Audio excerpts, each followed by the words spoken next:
major update to what happened with the flash floods in Texas, including more disgusting reaction from Democrats. Also, Elon Musk versus President Trump. According to CNN, Elon Musk doesn't even have a chance. So we're going to get into both of these stories, show you what both sides are saying, and then give you the bottom line.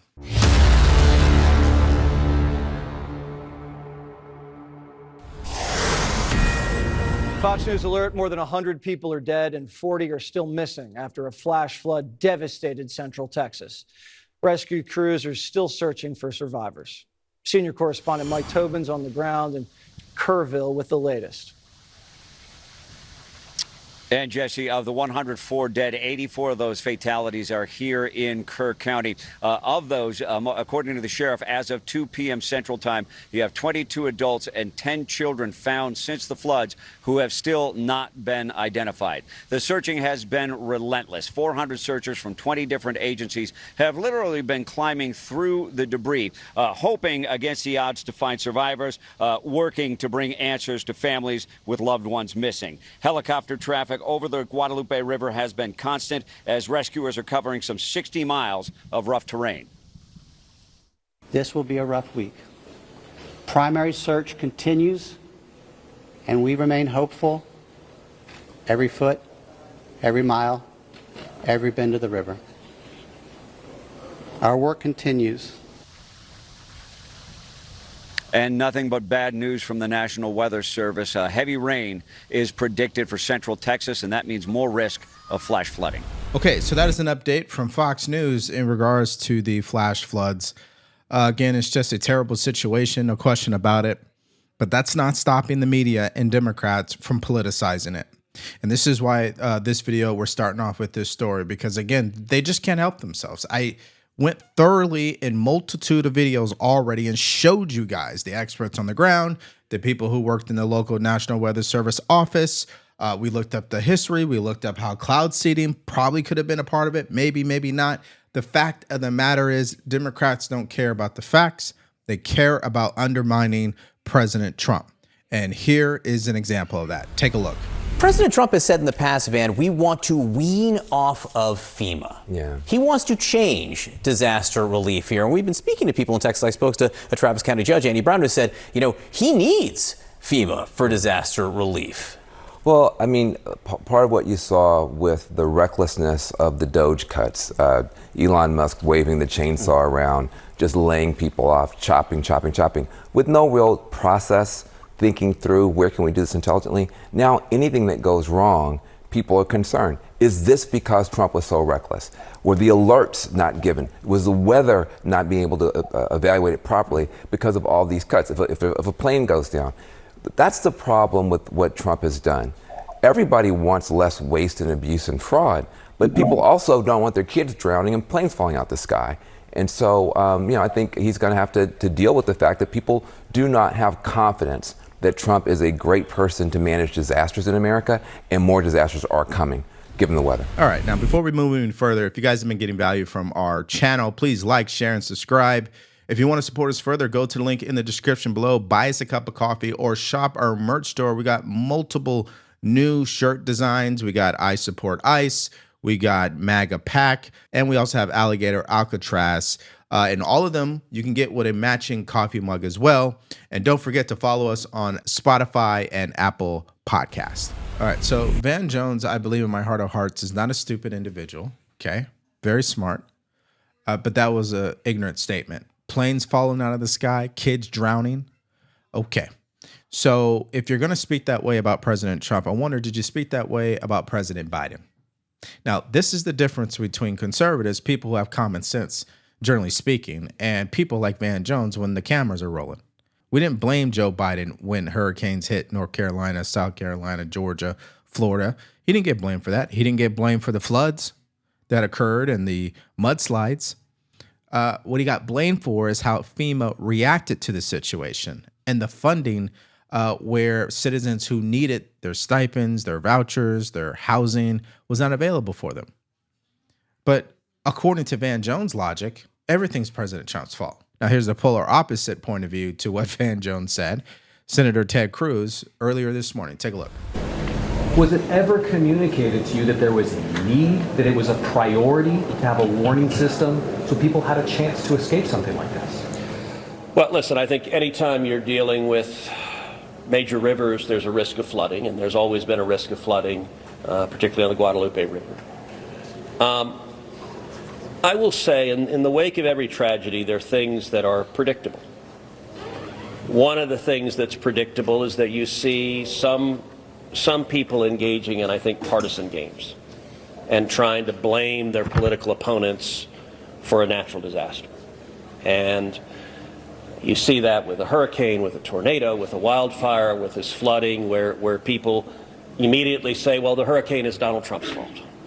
Look, I think most normal Americans know that's ridiculous. And I think this is not a time for partisan finger pointing and attacks. Now, after we come through search and rescue, after we come through the process of rebuilding, there will naturally be a period of retrospection where you look back and say, okay, what exactly transpired? What was the timeline? And what could have been done differently to prevent this loss of life? And that's a natural process. I think it should not happen in a bitter and partisan sense, but it should happen in a reasonable sense of saying, what lessons can we learn? So given all of this blaming that is coming from the left, Ted Cruz makes a phenomenal point. You'd think you'd wait after the investigation starts and people are saved and we definitively know whether we were able to either save everybody or we were able to account for everyone. No, they don't wait, right? Because it's about undermining President Trump, and it's because they have derangement. Listen, a lot of these videos have the same point that I'm continuing to make. When you have Trump derangement syndrome, you lack logic, empathy, and common sense, and that is what Democrats claim they have and Republicans don't have. Now, here's what the White House had to say in response to the criticism. Take a look. What I can tell you is that these offices were fully staffed. The San Angelo office was fully staffed with 12 forecast meteorologists. There were no vacancies. The San Antonio office was operating with 11 forecasters. And as Brian said, the union themselves said that there was adequate staffing. So I think those words speak for themselves and the numbers speak for themselves. This was a once-in-a-century flash flood, a tragic natural disaster, and the administration is doing all that we can on the ground to help these families during this time of need. Are you investigating whether some of the cuts to the federal government left key vacancies at the National Weather Service or in the emergency coordination? No, they did not. They did. I'll tell you, if you look at that what a situation that all is, and that was really the Biden setup. That was not our setup, but I wouldn't blame Biden for it either. I would just say this is a 100-year catastrophe. And it's just so horrible to watch. Are you planning to visit Texas, Mr. President? Probably on Friday. I got to ask you a question. What if you could delay your next 2 mortgage payments? That's right. Imagine putting those 2 payments in your pocket and finally getting a little breathing room.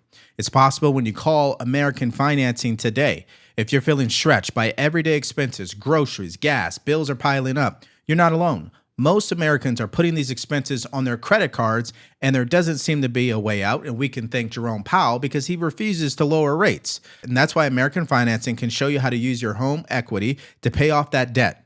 You need to call American Financing today before you get to a point where you can't make those payments. Their salary-based mortgage consultants are helping homeowners just like you restructure their loans and consolidate debt, all without upfront fees. And by the way, they're saving customers an average of $800 a month. So all you have to do is call now, 866-890-9392. That's 866-890-9392, or hit the link in the description below. What's interesting today, as I watch the news, because I know you don't want to spend your time doing it, that's why we do it. These people are basically twisting themselves in a pretzel in order to try to blame Trump without saying it verbatim. Want an example of that? Take a look at this. I think it's wrong for Texas to blame the National Weather Service, and I think it's premature for the president to say it wasn't the National Weather Service. I will say one thing, though, and these cuts to the National Weather Service, to NOAA, to FEMA, the potential elimination of FEMA, we will miss them when they're gone. I think we need to say that now. I don't know if there's a direct line between the National Weather Service and cuts and what happened. But this is what government's for. It's to help people and prepare them for the damage and the devastation. And I hope Congress and the president reconsider these dramatic and deadly cuts that are already in place. They're going to happen. And I hope if there's anything good coming out of this, we reassess our commitment to being ready. The one thing that's missing from these individuals who continue to suggest that the cuts to the National Weather Service is behind the failed response to this tragedy. Well, newsflash.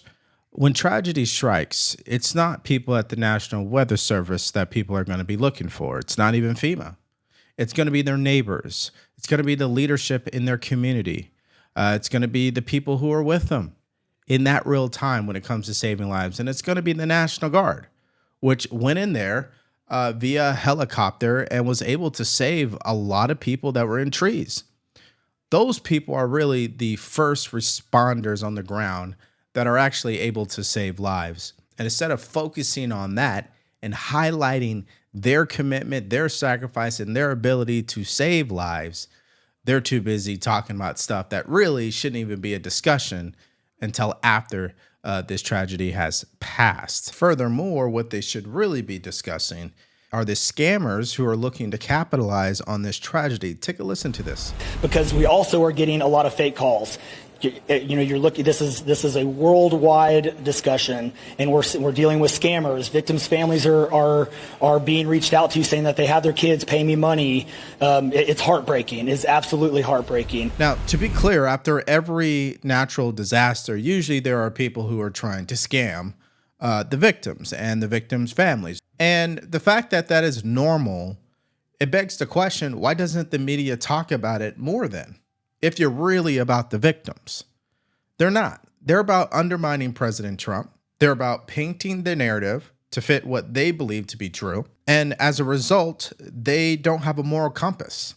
That's exactly what Charlie Kirk just told Jesse Waters. Take a listen. Pretty despicable that the Democrats and the media together are doing this while bodies are still being discovered in this flood. Charlie, why did they do this?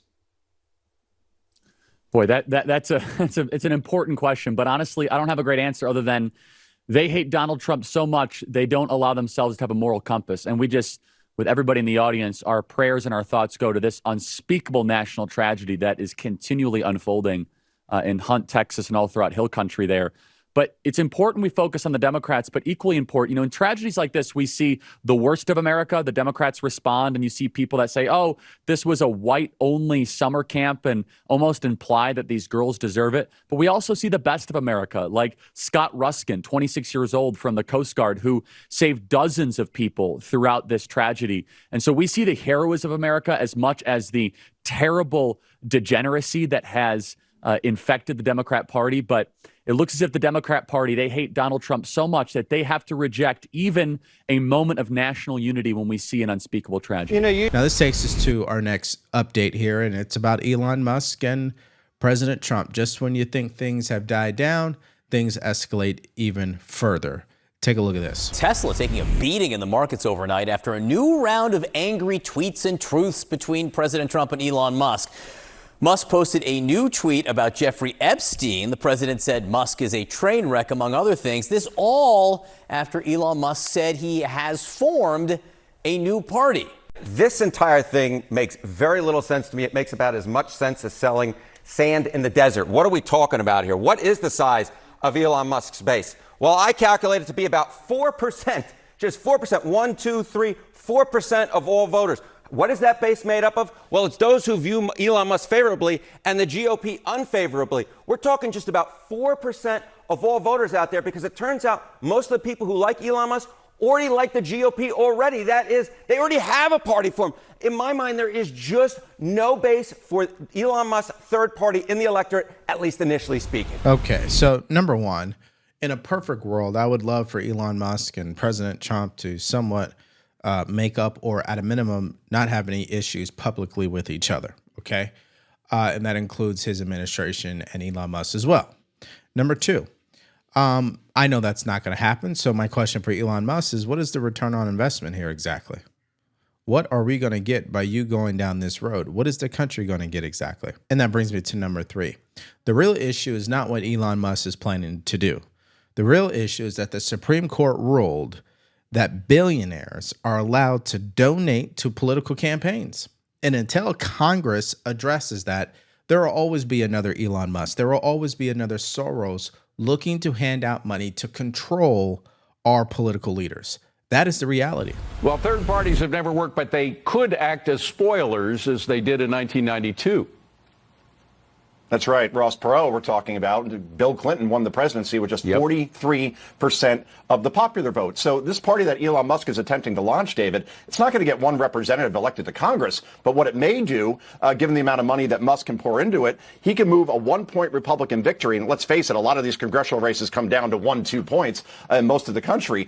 His move can take a 1-point Republican victory and make it a 1-point victory for a Democrat. And therefore, think of the margins that are currently in the House of Representatives. You could have Hakeem Jeffries as your next House Speaker and then perpetual impeachments of Donald Trump. So, yeah, this could do some damage to the Republican Party. And that's what Musk appears to be doing at this point, just trying to play the spoiler instead of actually offering a solution or an alternative that people can actually get into office with. Yeah, not very constructive. Joe, thank you so much. Good to see you on this Monday. Appreciate you coming in. Now, my only pushback to the point that Elon Musk is going to damage the Republican Party, I don't think he can do any worse than what they've done to themselves already. Just go over the past 4 years. What have the Republicans truly accomplished? Think about that. Now, they did get the one big, beautiful bill through both chambers. No question about it. Besides that, what else have they really done? And in addition to saying that, the people in Congress currently right now, I don't believe are truly aligned with what Trump voters really want. They are Republicans. Some of them are conservative, no question. But that doesn't mean they truly align with what America First truly means. I'm very curious about this. His strategy apparently is to see if he can pick up 5 or 6 seats in the House and 1 or 2 in the Senate, which, if things stay divided like this, would give him an awful lot of power, an awful lot of leverage. Now, what Senate seats he's going to get is kind of hard to figure out. But you do have some House races and some places where there's enough discontent with both parties, enough discontent with the status quo, that you might be able to pick up a couple of seats. And a few seats in a closely divided House could give him some leverage, but it's a long shot right now. Okay, so just a few things as I give you the bottom line. Number one, it's clear that Elon Musk is a genius as it pertains to the companies he's built. No question. But I don't think he's a genius politically. See, every genius has ignorance inside of them. Okay, everybody's ignorant at something. Every human being has insecurities, and Elon Musk definitely has them. And I think we found what Elon Musk's weakness is besides relationships. It would be politics as well. That's just the bottom line. He's an engineer at heart, not a politician. Secondly, as someone who has shares in Tesla, yes, I prefer Elon Musk to focus on his companies. But let's not forget, he is the richest person in the world, and he earns the right to do whatever he wants to do. If he wants to go spend time, money, and resources creating a third political party that leads to nowhere, he can do it. And number three, Tesla as a whole is going to be able to withstand whatever Elon Musk is going to do here. People get amnesia. There are so many things Elon Musk has said or done in the past where everybody said, oh, this is the end of Tesla, and Tesla continued to thrive. Remember, it's not a car company. It's a robotics and AI company, and AI is the future.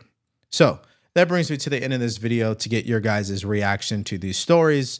Obviously, this is day 3 of Democrats continuing to blame President Trump for that tragedy in Texas. At this point, I mean, we've gone over the facts. I guess there's no convincing them, and they just want to undermine President Trump. What do you guys think about that? What do you guys think about the 100 people who have died so far and the 40 people who are still missing? Just truly heartbreaking. If you really believe in prayer, I encourage you to do so for the families and the victims. I definitely will. Just give me all your thoughts in the comment section below. Okay, so earlier today in breaking news, Los Angeles Mayor Karen Bass thought it was a smart idea to confront federal authorities when they were conducting an ICE raid in the local area. She went there physically and got brutally rejected. So if you missed out on that video, more stories from earlier today, all you have to do is click on it because it's coming up right now.